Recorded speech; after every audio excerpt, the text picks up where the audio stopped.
Hey everyone. So today I want to talk to you about a really special type of oolong known as Eastern Beauty. Now, Eastern Beauty goes by several names, and one of them is Eastern Beauty.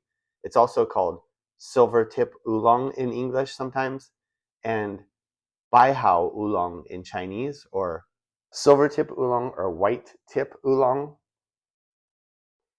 And then also another name that's typically more in Chinese is the pongfeng day or pongfeng cha, and that's exaggeration or braggart's tea.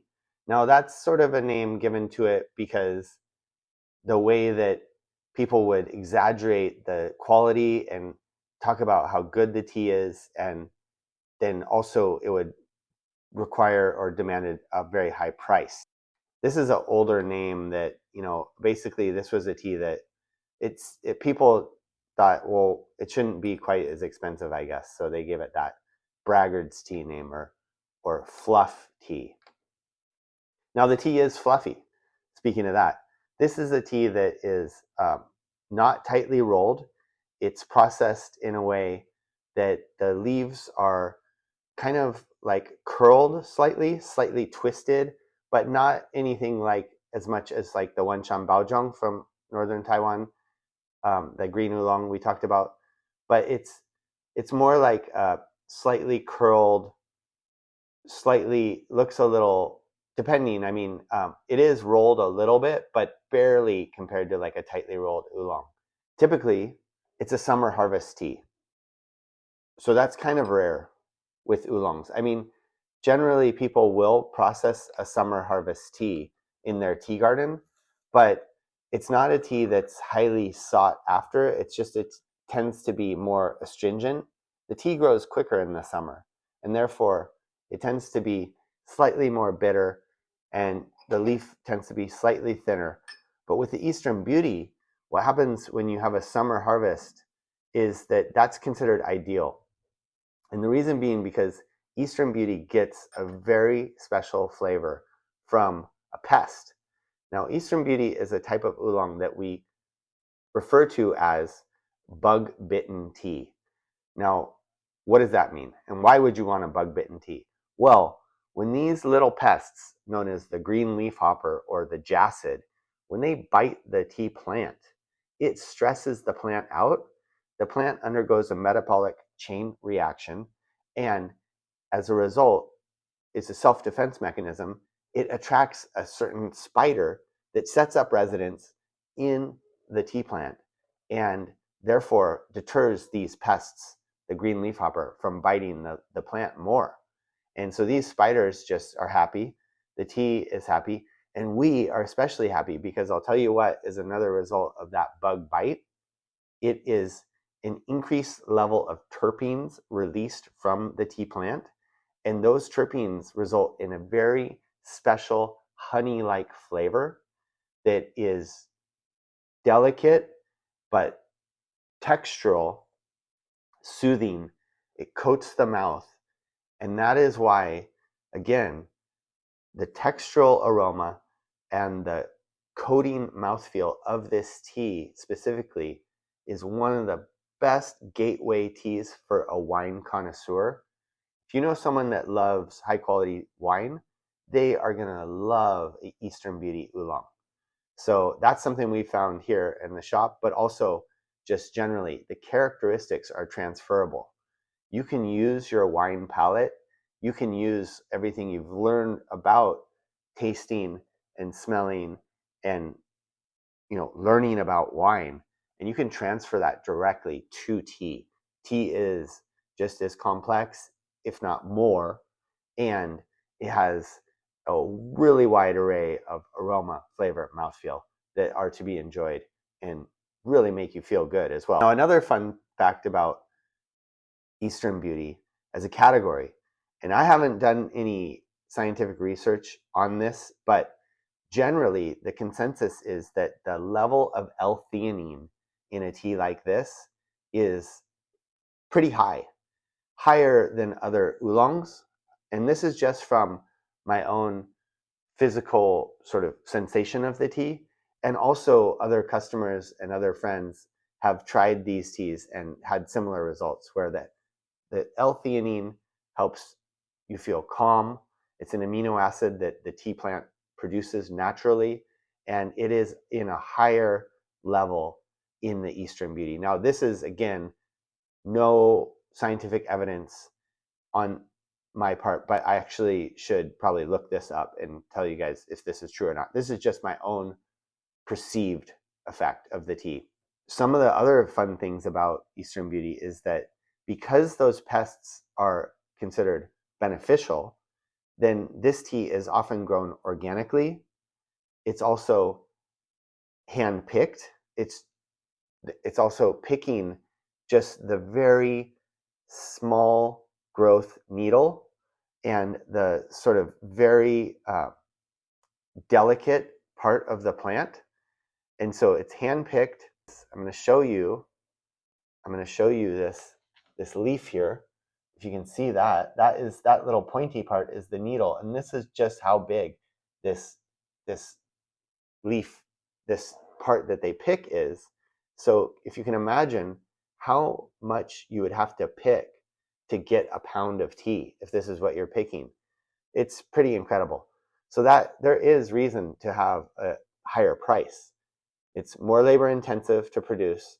It's special because of those bugs, the jassid, bringing that special flavor by inducing stress, by biting the leaf, and by making it have that metabolic chain reaction.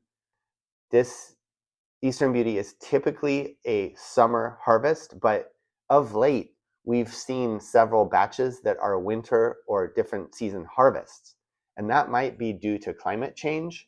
I'm not sure specifically. I'm just guessing that probably with the warming and that's happening, that yes, there are more of the jassid, the leafhopper, at different times of the year.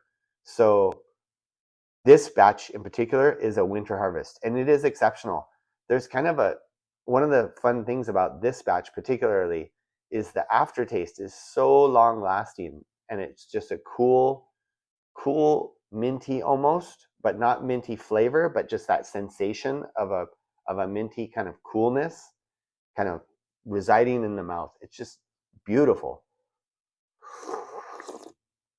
The other aspect I was going to mention is just that these teas are grown in northern Taiwan, traditionally in Hsinchu and Miao. Those are two counties in northern Taiwan, just south of Taipei. Now, those counties are the ones that are accredited with the origin of this tea. And also, those are the areas where the majority population is the Hakka Chinese. The Hakka is an ethnic group of Chinese, and these are the people that are credited with creating Eastern Beauty tea. So it's one of their pride and joy in terms of the cultural heritage of the Hakka is Eastern Beauty. Eastern Beauty is grown in other areas outside of Hsinchu and Miao. For example, in the past, we've had an Eastern Beauty that was exceptional, and it was grown in Thailand. And it was grown with Taiwanese expertise and Taiwanese know-how and Taiwanese tea processing equipment that had all been taken to Thailand to grow. And in fact, that Eastern Beauty was not less expensive just because it was grown in Thailand.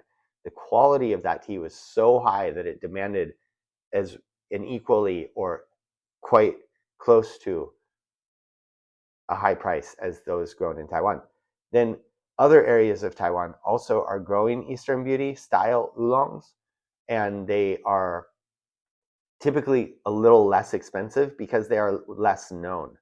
When one area becomes really overpriced in terms of the fame and notoriety of a particular type of tea, a lot of times people will move over to the next area and produce tea there that they can then have a competitive price point and create a tea that won't be so bought out by it's even really hard to just get your hands on some Eastern Beauty these days.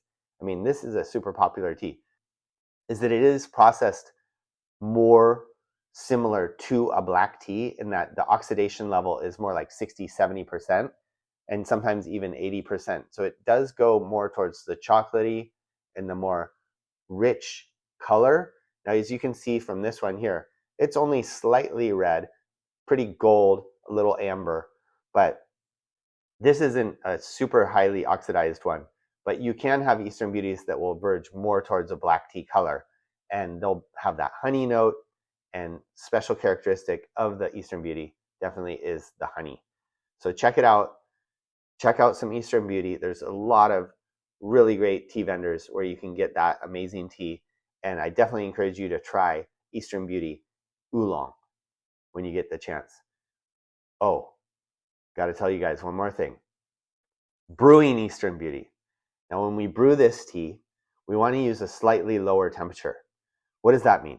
Well, I like the range sort of in between green tea and black tea. Typically, what I'll do is I'll bring my kettle to a boil. I might let it rest for about 5 minutes, 3 to 5 minutes, just rest, and then I'll start steeping there. Now, I don't like it when it's too cool because then I don't get a lot of the flavor coming out. But again, when you do it too hot with an Eastern Beauty, it can kind of blast it and make some of the unpleasant flavors come out. Now, that really nice sweet spot, it is a little bit finicky to get that tea. You know, typically I'll just avoid teas that are so finicky, but with Eastern Beauty, since the flavor profile is so amazing, it's one that I'm willing to have some patience and modulate this temperature here, 180, maybe 175, something like that. And then as I've brewed the tea several times, after several infusions, then I will crank it up and get it going more towards like a rolling boil or more towards the typical oolong tea temperatures that we're used to. This is a tea that does definitely benefit from several infusions, but you can also brew it Western style in a strainer. And to do that, I would use more like around 3 grams of tea.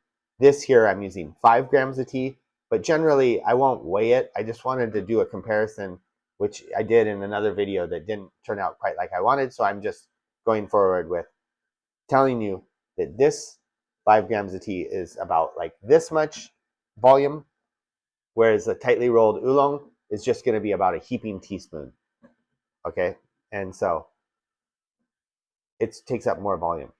But again, we weighed it for this session, but generally I'm just going to eye it, and I'm also going to generally have a sense of the water temperature, and then I'll steep it several times over and over and over and over and over. Generally, you can get a lot of infusions out of a tea like Eastern Beauty. Thanks so much for watching.